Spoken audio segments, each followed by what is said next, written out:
Mari Bapak Ibu Saudara kita angkat pujian buat Tuhan lebih dari pemenang.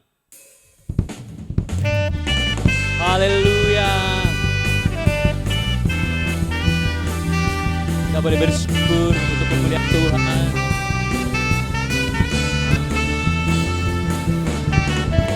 Lebih dari pemenang dalam segala perkara, Yesus telah dikalahkan oleh kuasa darahnya. Jika Allah di pihak kita, siapa dapat melawan? Kita lebih dari pemenang. Haleluya.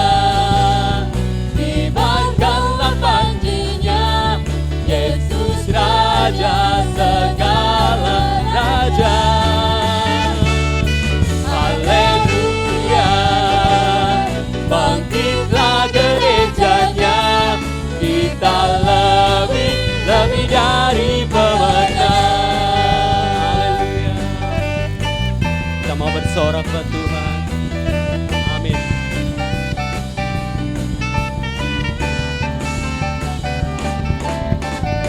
Lebih dari pemenang dalam segala perkara, Yesus telah dikalahkan oleh kuasa darahnya. Jika Allah di pihak kita, siapa dapat melawan? Kita lebih dari pemenang. Haleluya.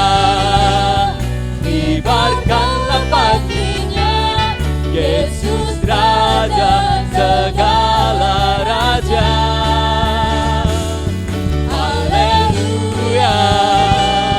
Bangkitlah gerejanya, kita lebih dari pemenang. Haleluya. Kibarkanlah panjinya, Yesus Raja segala raja. Haleluya. Bangkitlah gerejanya, kita lebih dari pemenang. Haleluya. Kibarkanlah panjinya, Yesus Raja segala raja. Haleluya. Bangkitlah gerejanya, kita lebih dari pemenang. Kita lebih dari pemenang. Oh, kita lebih dari pemenang. Oh, haleluya.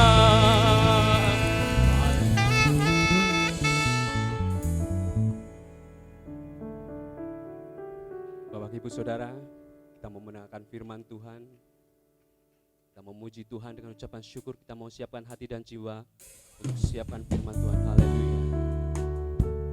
Terima kasih.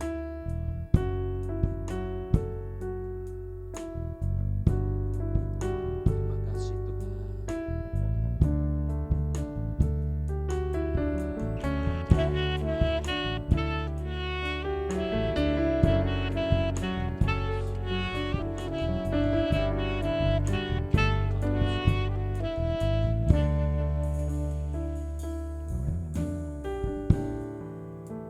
Betapa ku mencintai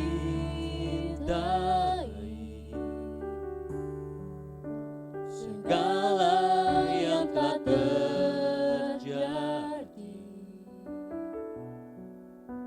Tak pernah sendiri jalani hidup ini, selalu menyertai.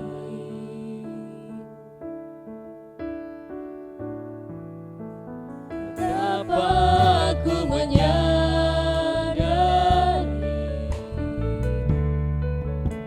di dalam hidupku ini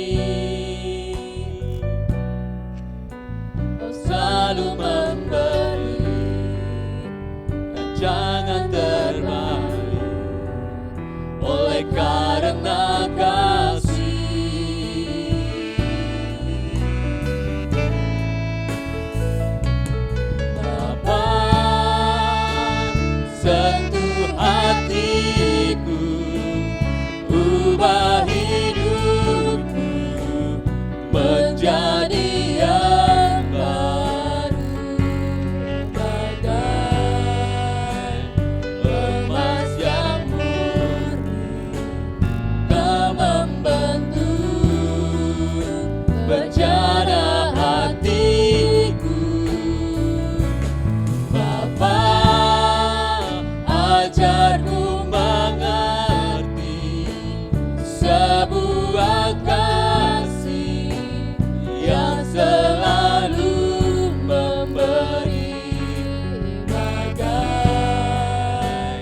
air mengalir yang tiada pernah berhenti. Katakan ada ucapan syukur.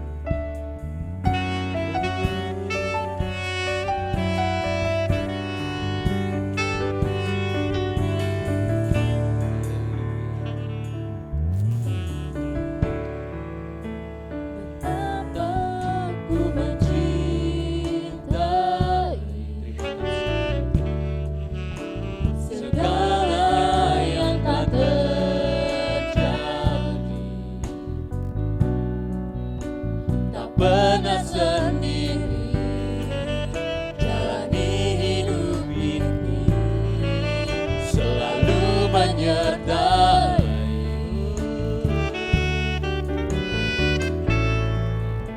Betapa ku menyadari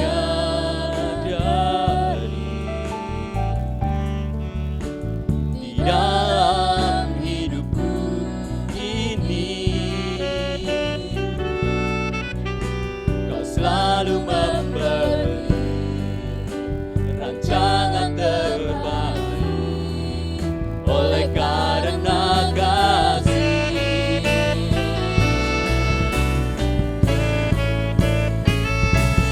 Bapa, sentuh hatiku, ubah hidupku menjadi yang baru, bagai emas yang murni. Kau membentuk bencana hatiku, Bapa, ajarku mengerti sebuah kasih yang selalu memberi, bagai air mengalir yang tiada pernah berhenti. Haleluya. Sentuh hatiku, ubah hidupku menjadi yang baru, bagai emas yang murni. Kau membentuk bencana hatiku, Bapa, ajarku mengerti sebuah kasih yang selalu memberi, bagai air mengalir yang tiada pernah berhenti. Oh, bagai air mengalir,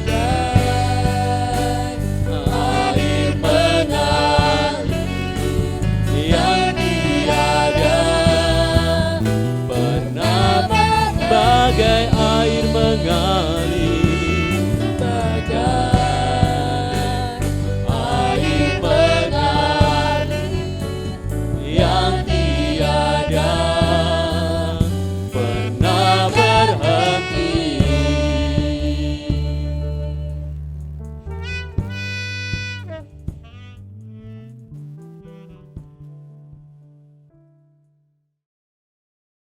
Salam, Sehat semua?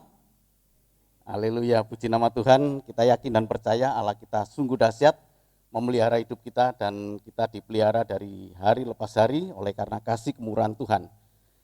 Baik Bapak Ibu dan Saudaraku, mari kita sama-sama belajar firman Tuhan. Kita membuka dalam Injil Matius. Injil Matius 18 ayat 1 sampai dengan yang kelima. Matius 18 ayat 1 sampai dengan 5. Siapa yang terbesar dalam kerajaan surga? Pada waktu itu, datanglah murid-murid itu kepada Yesus dan bertanya, siapakah yang terbesar dalam kerajaan surga? Maka Yesus memanggil seorang anak kecil dan menempatkannya di tengah-tengah mereka, lalu berkata, Aku berkata kepadamu, sesungguhnya jika kamu tidak bertobat dan menjadi seperti anak kecil ini, kamu tidak akan masuk ke dalam kerajaan surga. Sedangkan barang siapa merendahkan diri dan menjadi seperti anak kecil ini, dialah yang terbesar dalam kerajaan surga. Dan barang siapa menyambut seorang anak seperti ini dalam namaku, ia menyambut aku. Amin. Bapak, Ibu, dan Saudaraku yang kasih Tuhan, firman Tuhan pada pagi hari ini berbicara mengenai yang terbesar dimulai dari yang terkecil. Ada satu kisah tentang, karena saya senang sekali nonton tinju ya, jadi ini adalah kisah tentang Billy Collins Jr. melawan Louis Resto. Terjadi pada tanggal 16 Juni 1983, Billy Collins Jr. ini adalah juara bertahan, tidak terkalahkan, dan dia diasuh oleh ayahnya sendiri yang bernama Billy Collins Senior. Jadi bapaknya namanya sama dengan anaknya. Dan pada saat itu kemudian dia bertarung melawan Louis Resto di Amerika. Louis Resto ini sebagai seorang penantang kemudian mengubah atas inisiatif pelatihnya, mengubah sarung tinjunya, bagian dalamnya itu kemudian dikeluarkan karena terbuat dari busa, jadi dikeluarkan, dan hanya pada bagian luar yang tidak bisa diketahui oleh pemeriksa, oleh wasit, bahwa itu sudah dirubah, bagian dalamnya sarung tinju itu diberi gips, ya, beri semen. Kemudian terjadilah pertarungan tinju, dan Billy Junior ini berkata kepada ayahnya sebagai pelatih, saya merasakan aneh. Setiap pukulannya sangat berat sekali yang saya terima. Tapi ayahnya berkata, lanjutkan saja pertandingan, kamu pasti menang. Dan Bapak, Ibu, dan Saudaraku yang kasih Tuhan, maka terjadilah pertarungan yang begitu hebat sampai mata dari Billy Collins ini lebam. Kedua matanya lebam, dan akhirnya dia dinyatakan kalah pada tahun 83 itu. Ini satu pertandingan yang dicatat oleh dunia sebagai satu pertandingan yang paling buruk. Akibat pertandingan itu maka Billy Collins ini mengalami depresi. Dan kemudian ayahnya sebagai pelatih itu berkata kepada pihak pertandingan untuk memeriksa sarung tinju dari lawannya itu, dan ternyata betul kemudian diketahui ada kecurangan, tapi apa daya, mata Billy Collins ini sudah menjadi buta. Dan dia kemudian stres, akhirnya mabuk-mabukan, dan dalam kondisi semacam itu kemudian dia mengendarai mobil dan akhirnya menewaskan dia. Sementara Louis Resto ini sebagai penantang, kemudian dia menyesal seumur hidup karena dia sudah membunuh seorang yang begitu baik. Nah, Bapak, Ibu, dan Saudaraku, Louis Resto ini ingin menjadi yang terbesar, tetapi caranya yang tidak baik. Pagi hari ini kita melihat menjadi yang terbesar dari yang terkecil. Kalau kita membaca tadi firman Tuhan dikatakan bahwa murid-murid Tuhan Yesus sebenarnya dalam ayat yang lain itu dikatakan mereka sedang bertengkar. Mereka sedang bertengkar tentang siapa yang terbesar dari murid-murid itu. Ada 3 kisah yang mencatat hal ini. Ini adalah pertengkaran, maksud saya ini adalah pertengkaran yang pertama dari pertengkaran ketiga. Jadi ada 3 kali pertengkaran mereka tentang siapa yang terbesar. Yang pertama dicatat dalam Injil Matius 18 ayat 1 sampai dengan yang ke-5 yang tadi dibacakan. Kemudian yang kedua, kembali mereka mengulang pertengkaran itu. Dalam Injil Matius 20 ayat 20 sampai dengan 21. Pertengkaran kedua tentang siapa yang terbesar di dalam kerajaan surga. Dan pertengkaran yang ketiga dalam Injil Lukas 22 ayat 24 pada waktu perjamuan kudus mereka bertengkar kembali tentang siapa yang terbesar. Nah, Bapak Ibu dan Saudaraku yang kasih Tuhan, Tuhan Yesus tidak menolak. Tuhan Yesus tidak menyatakan bahwa pendapat murid-murid itu salah. Bahwa ada yang terbesar di dalam kerajaan surga. Tuhan Yesus mengiyakan keadaan ada yang terbesar di dalam kerajaan surga. Berarti nanti Bapak Ibu tentu kita akan melihat ya. Ada level-level di dalam kerajaan surga. Dikatakan di sini, maka Yesus memanggil seorang anak kecil dan menempatkannya di tengah-tengah mereka. Lalu berkata, aku berkata kepadamu, sesungguhnya jika kamu tidak bertobat dan menjadi seperti anak kecil ini, kamu tidak akan masuk ke dalam kerajaan surga. Ini sebenarnya yang harus kita renungkan baik-baik Bapak Ibu. Apakah kita masuk dalam kerajaan surga? Saya tidak membuat hati Bapak Ibu bimbang untuk hal ini. Tetapi justru perkataan saya ini menjadi satu motivasi kita. Kita sudah ditebus oleh darah Kristus. Tapi keselamatan tetap harus kita kerjakan.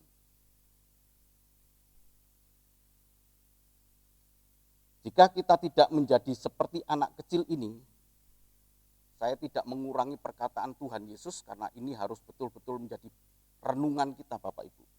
Jika kita tidak menjadi seperti anak kecil ini,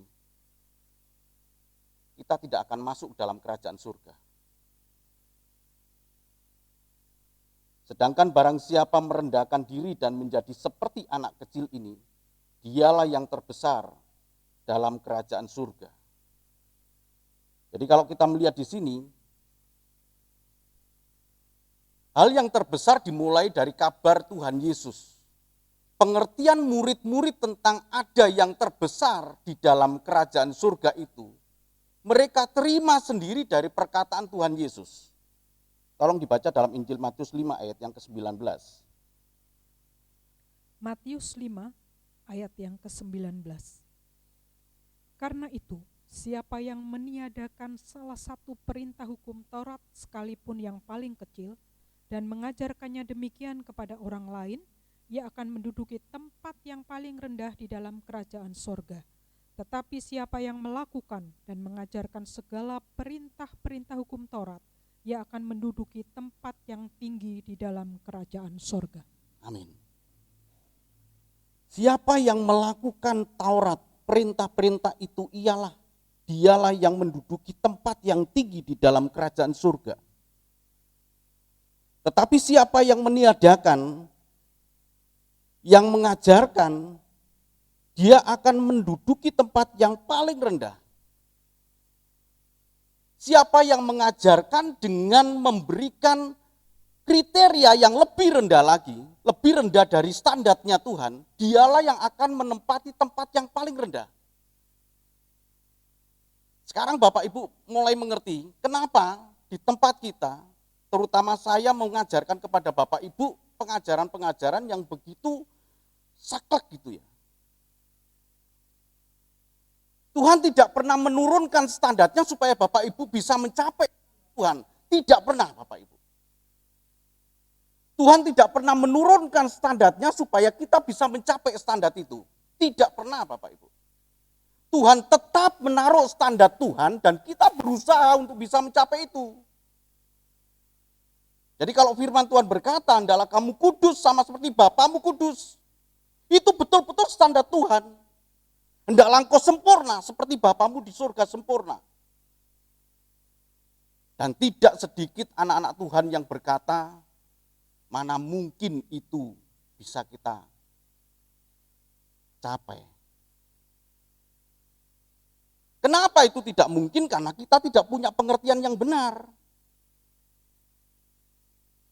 Lebih baik seorang penjahat, walaupun dia tidak punya pengertian yang tinggi tentang Allah, daripada seorang yang percaya tetapi kemudian dia turun iman percayanya, adalah jauh lebih baik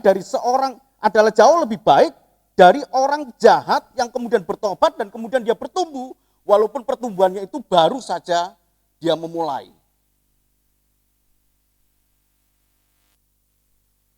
Dia yang tempat yang tertinggi. Ini yang dimaksud dengan sempurna.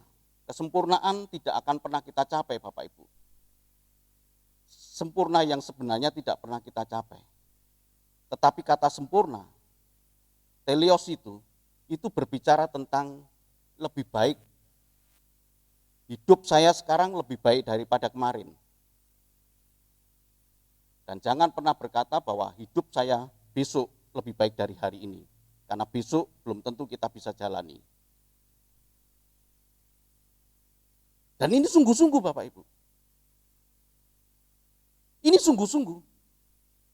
Barang siapa yang tidak melakukan perintah hukum Taurat, kalau hukum Taurat kemudian kita ganti dengan kebenaran firman Tuhan, karena hukum Taurat itu berlaku untuk orang Israel,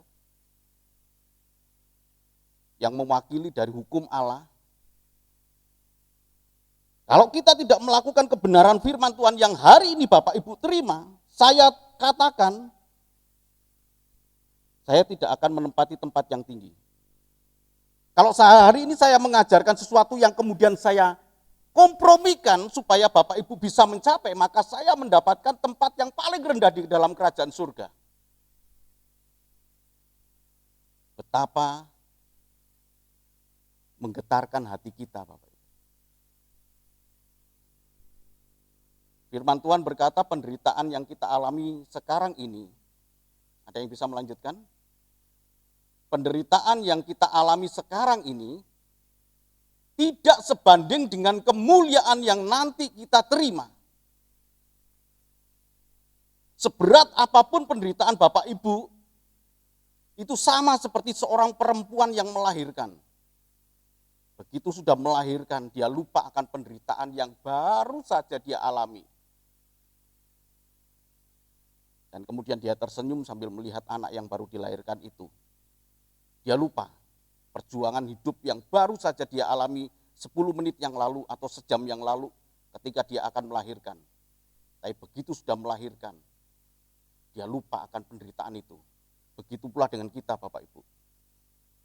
Dalam hidup kita yang sangat singkat ini, kita mengalami begitu banyak penderitaan. Tapi ketika kita masuk dalam kerajaan surga, kita akan lupa penderitaan yang sekarang ini. Dan firman Tuhan berkata, penderitaan yang kita alami saat ini tidaklah sebanding dengan kemuliaan yang kita akan terima bersama-sama dengan Tuhan. Nah Bapak Ibu dan Saudaraku yang kasih Tuhan, kita ingin menjadi yang terbesar. Jangan ada satupun di antara kita yang berkata asal masuk surga saja, puji nama Tuhan. Haruskah saya minta maaf kepada Bapak Ibu untuk berkata, saya mohon maaf ya kalau saya berkata orang itu bodoh. Kita tidak pernah didesain oleh Tuhan untuk asal masuk surga aja lah. Tidak Bapak Ibu. Firman Tuhan berkata, di mana aku berada. Tolong dilanjutkan. Dalam Injil Yohanes 14, di mana aku berada, di situ kamu ada. Tuhan mau di situ. Tuhan mau kita ada di situ. Di mana Tuhan Yesus ada, di situ kita berada. Artinya itu yang terbesar. Menduduki tempat yang dekat dengan Tuhan. Tidak bisa kita berkata asal masuk surga sajalah. Jadi masyarakat dunia langit baru bumi baru, jadi masyarakat saja di sana. Enggak apa-apalah saya, yang penting saya enggak masuk neraka. Apa bodohnya kita? Kalau boleh dengan kata-kata yang agak sedikit pedas, kurang ajar. Sama seperti saya punya anak dan kemudian saya berkata, ayo kamu sekolah yang hebat. Enggak lah Pak, yang penting saya bisa baca tulis. Tak tempeling anak itu. Yang penting saya bisa baca tulis saja lah Pak. Wah, ceplak, kurang ajar kamu. Dari pagi sampai dengan malam kita sebagai orang tua bekerja keras, kemudian anak itu bisa hanya berkata, yang penting saya bisa baca tulis saja. Sama seperti itu Bapak Ibu. Yang penting saya masuk surga saja. Menjadi yang terbesar adalah tujuan hidup kita. Tetapi yang menjadi terbesar itu dimulai dari yang terkecil. Bukan seperti Louis Resto tadi yang terbesar tapi dengan cara yang curang. Mata kita terbuka Bapak Ibu untuk melihat bagaimana orang-orang ingin mendapatkan tempat kedudukan yang tertinggi di dalam kerajaan surga dengan cara-cara yang kasar. Kafir lu, seolah-olah dia tempat yang paling tinggi di surga. Siapa yang memulai kata-kata ini? Kafir lu, siapa yang memulai? Bangsa Yahudi. Jadi kalau kemudian ada yang niru, dimulai dari bangsa Yahudi yang berkata, kami ini adalah segula, umat pilihan Allah. Di luar kami,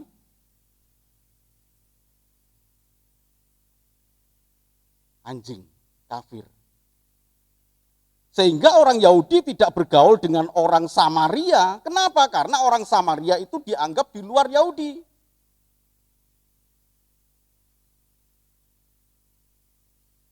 Mereka menganggap dirinya menjadi punya tempat yang tertinggi, punya tempat yang terbesar, tapi dengan cara-cara seperti yang tadi Bapak Ibu dengar tentang gambaran seorang petinju tadi. Ingin menjadi terbesar, tapi dengan cara yang kasar. Bukan dengan kebenaran. Dan ternyata kebenaran untuk menjadi yang terbesar dalam kebenaran firman Tuhan harus seperti anak kecil. Saya tidak pernah mengurangi kebenaran firman Tuhan. Kemudian orang Kristen kemudian sama ini. Dengan orang Yahudi sama orang Kristen berkata, keselamatan hanya ada di dalam orang Kristen. Di luar Kristen, binasa. Pengen dapat tempat kedudukan yang tinggi dengan cara-cara yang kasar. Dan saya mempertaruhkan pribadi saya ketika saya menyampaikan hal itu Bapak Ibu. Ditolak, karena sudah melekat dalam pikiran orang Kristen waktu itu. Di luar Kristen, wah kamu hebat, kamu sempurna. Hebat, sempurna. Tapi kamu bukan Kristen. Sehebat apapun, sesempurna apapun, kamu binasa dalam neraka. Sama seperti orang Yahudi.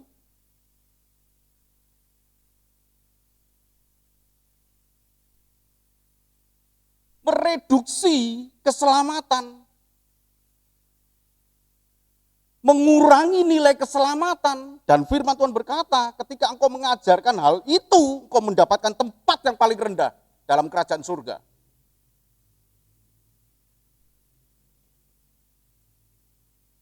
Padahal kenapa mereduksi?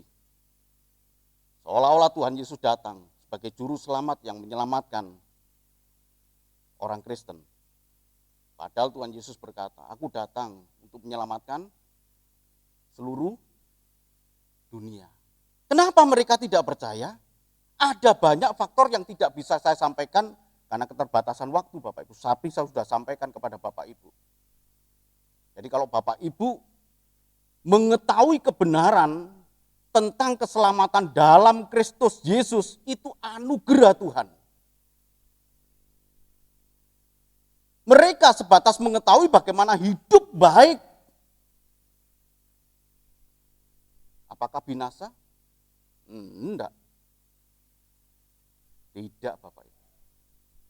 Saya persempitkan, saya kerucutkan, Bapak Ibu ada di dalam barisan, ya, Bapak Ibu ada di dalam barisan yang memang harus berjuang keras di situ.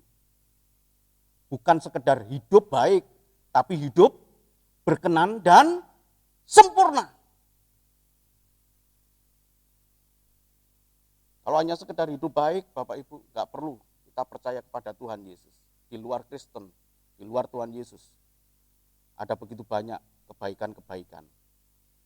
Tapi hidup berkenan, yang sudah saya sampaikan beberapa waktu yang lalu, sampai kepada sempurna. Sempurna itu kita bisa berkata begini, hidupku yang kuhidupi sekarang, sempurna Bapak. Hidupku yang kuhidupi sekarang, bukannya aku lagi, tetapi Kristus yang hidup dalam aku. Setiap langkah, setiap pikiran, setiap perkataan, perbuatan, kemuliaan bagi Tuhan.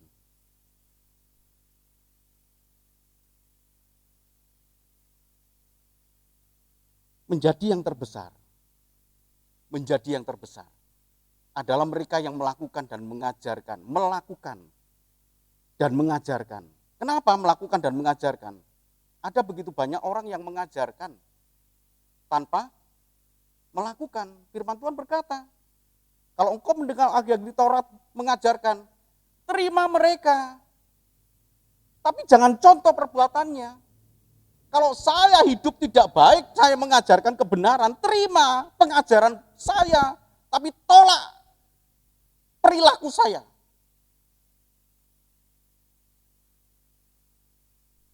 Tapi firman Tuhan berkata, yang terbesar dalam kerajaan surga, saya mengajarkan, saya melakukan.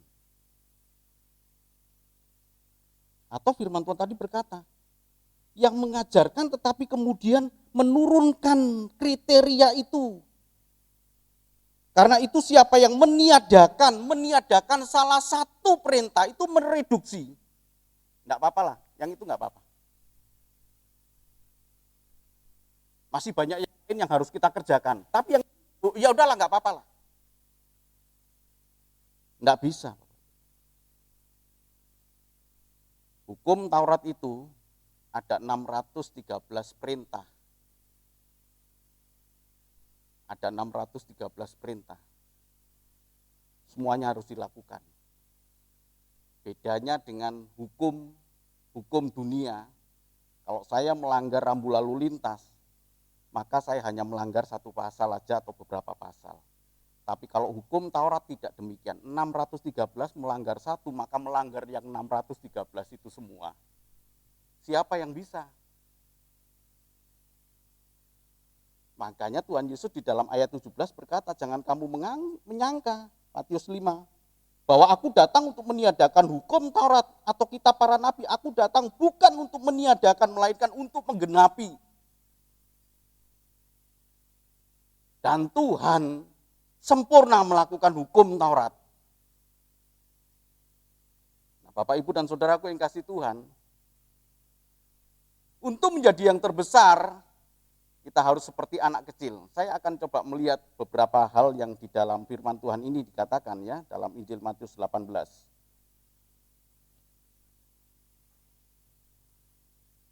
Ayat yang ke-1 sampai dengan yang ke-5. Untuk menjadi yang terbesar, hendaklah engkau seperti anak kecil. Mari kita coba pelajari hal ini Bapak Ibu. Pada waktu itu datanglah murid-murid itu kepada Yesus dan bertanya, siapa yang terbesar dalam kerajaan surga? Maka Yesus memanggil seorang anak kecil dan menempatkannya di tengah-tengah mereka. Menempatkannya di tengah-tengah mereka. Anak kecil, mengapa seorang anak kecil ditempatkan? Anak kecil ini adalah lambang pertobatan. Anak kecil ini adalah perubahan isi pikiran. Seorang filsafat Cina bernama Lao Tzu itu berkata demikian Bapak Ibu.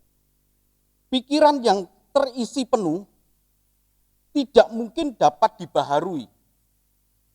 Sebaliknya, pikiran yang kosong berguna untuk diisi pengetahuan yang baru.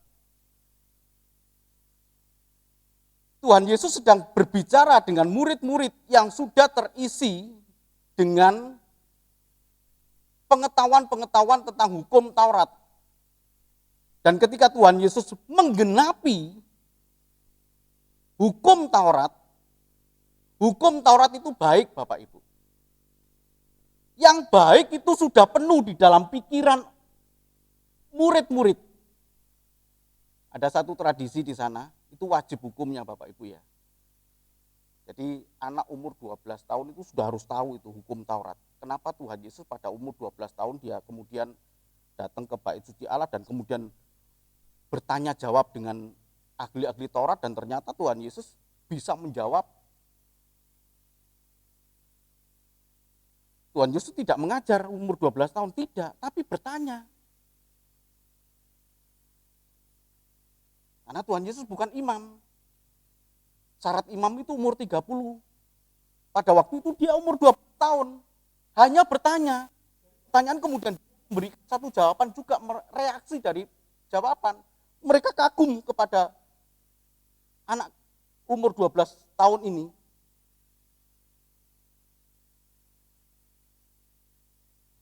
Jadi murid-murid Tuhan itu sudah penuh isinya ini.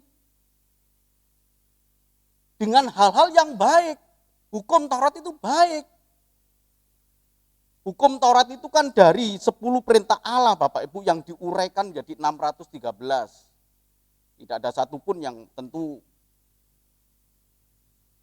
tidak setuju dengan hukum Taurat.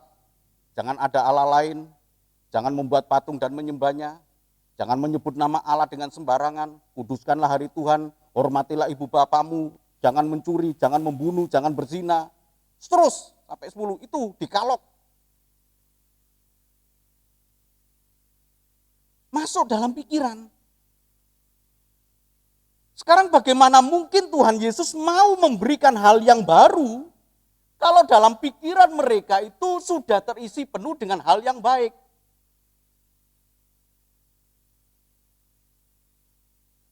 Hal yang berkenan, apa itu hal yang berkenan? Bapak Ibu bisa baca di dalam Injil Matius 5 kan, kita sudah belajar hal yang berkenan, hal yang sempurna. Hal sempurna itu dilakukan terus menerus, hal yang berkenan sampai mendarah daging. Jika saudaramu salah, berapa kali engkau harus mengampuni? Berapa kali? 7.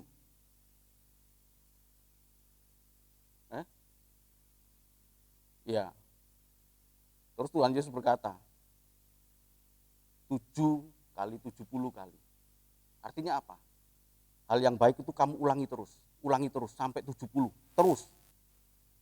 Apakah Bapak Ibu bisa ngitung? 1 nih ya, 2, 7 kali 1, 7 kali 2, 7 kali sampai dengan 7 kali. Bapak Ibu bisa? Enggak kan? Artinya apa? Itu sampai mendarah daging pengampunan itu. Sekarang bagaimana mungkin Tuhan Yesus memberikan satu perintah kalau dalam otak mereka itu sudah penuh?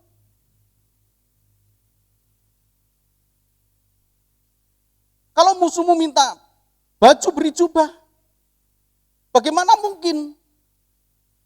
Di dalam pikiran sudah penuh. Makanya harus menjadi seperti anak mengosongkan pikiran ini.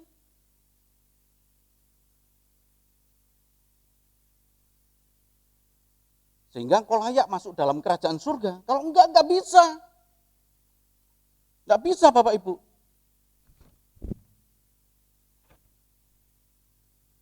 Harus menjadi seorang anak kecil yang mengosongkan pikiran.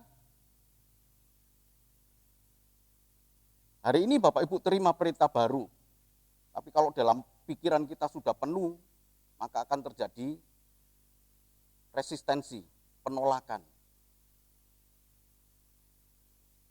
Maka dibutuhkan kerendahan hati, menundukkan diri. Lalu mengapa kita harus seperti anak kecil? Merendahkan diri itu, pada waktu itu terjadi persaingan antar murid-murid untuk menjadi yang terbesar. Anak kecil sebagai lambang ketidakberdayaan berbeda dengan orang dewasa yang punya kekuatan. Murid-murid yang paling berkuasa dan merasa terbesar siapa Bapak Ibu? Yohanes, Yakobus, dan Petrus. Dialah yang merasa paling besar dari semuanya. Sehingga Tuhan Yesus menempatkan seorang anak kecil dan berkata, jika engkau tidak merendahkan diri. Merendahkan diri itu artinya apa? Sebenarnya ingin meredam persaingan pertengkaran di antara murid-murid menjadi yang terbesar, itu diredam dengan seorang anak kecil ini. Jadi merendahkan diri itu punya pengertian ketidakberdayaan. Itu lawan kata dari saya punya kekuatan. Saya punya kehebatan. Saya punya kemampuan. Kalau orang merasa sudah punya kemampuan, sudah punya kekuatan, sudah punya kepandaian, sudah punya pengalaman hidup, maka Bapak Ibu dan Saudaraku kasih Tuhan, Tuhan itu menjadi cadangan dalam hidup dia. Baru kalau sudah terbentur, baru kalau dia menghadapi jalan buntu, tidak bisa apa-apa, baru kemudian dia angkat tangan kepada Tuhan. Tuhan, tolonglah saya. Di mana kerendahan hatinya? Tapi kalau seorang anak kecil yang tidak punya daya, segala sesuatu dia mengawali kehidupan ini, engkaulah Tuhan, sumber kekuatanku, engkaulah benteng hidupku. Sehingga setiap kali dia melakukan aktivitas hidup dia anggap sebagai satu anugerah Tuhan. Kalau ini enggak kita kerjakan, kita tidak akan masuk dalam kerajaan surga. Kalau kita merasa punya kekuatan, kalau kita merasakan punya kemampuan, jangan harap kita masuk dalam kerajaan surga. Kan kita sudah ditebus Pak oleh darah Kristus di kayu salib.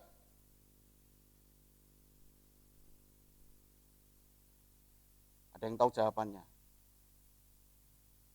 Tuhan Yesus ingin membuktikan, kematian Tuhan Yesus itu membuktikan bahwa dia yang menjadi manusia, artinya manusia itu bisa menjadi taat yang betul-betul taat. Jadi kematian Tuhan Yesus itu ada pembuktian bahwa dia adalah anak manusia yang sama seperti kita, bisa taat sampai mati.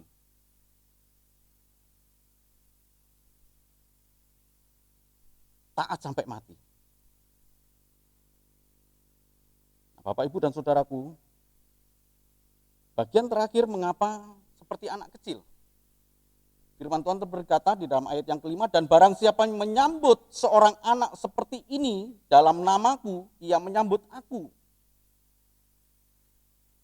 Pada waktu persaingan mereka, pertengkaran mereka, dan kemudian Tuhan Yesus berkata, dan barang siapa menyambut seorang anak seperti ini, karena mereka merasa besar kan, merasa hebat, yang diwakili oleh 3 orang tadi, sebab di bagian lain itu malah ibunya yang tampil, ibu dari Yohanes dan Yakobus itu tampil dan berkata kepada Tuhan Yesus, Tuhan, tolong dong anakku nanti ya duduk di sebelahmu. Sampai melibatkan ibunya untuk memohon kepada Tuhan Yesus. Dalam pertengkaran itulah kemudian Tuhan mengambil seorang anak kecil dan kemudian berkata, dan barang siapa menyambut seorang anak seperti ini dalam namaku, menyambut itu adalah to take with the hand, artinya apa? Mana mungkin orang yang sudah merasa besar itu kemudian menyambut.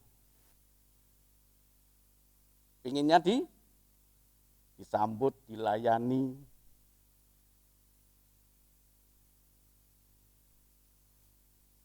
Jadi Bapak Ibu dan Saudaraku yang kasih Tuhan, menjadi yang terbesar, dimulai dari yang terkecil. Sudahkah kita mengosongkan diri?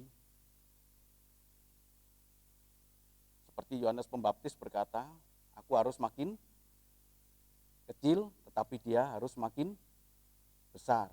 Sayang sekali, kata-kata itu hanya baik di awal dari kehidupan seorang yang bernama Yohanes Pembaptis. Tapi di akhir hidupnya, dia meragukan Mesias yang dia kenal, Tuhan Yesus itu, dan dia berkata, haruskah aku menunggu seorang yang lain, Mesias yang lain? Dia meragukan Tuhan, dan kemudian Tuhan Yesus berkata, tidak ada seorang pun yang lebih tinggi dilahirkan oleh seorang perempuan selain Yohanes Pembaptis. Tetapi tidak ada seorang yang lebih rendah di surga selain daripada Yohanes Pembaptis. Hati-hati Bapak Ibu.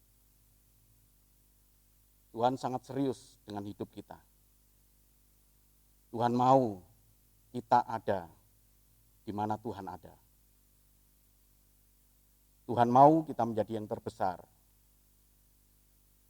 Tapi yang terbesar itu dimulai dari yang terkecil. Merendahkan diri, mengosongkan pikiran, menerima setiap kebenaran firman Tuhan dan berkata, hari ini aku lebih baik daripada kemarin. Tuhan memberkati. Amin.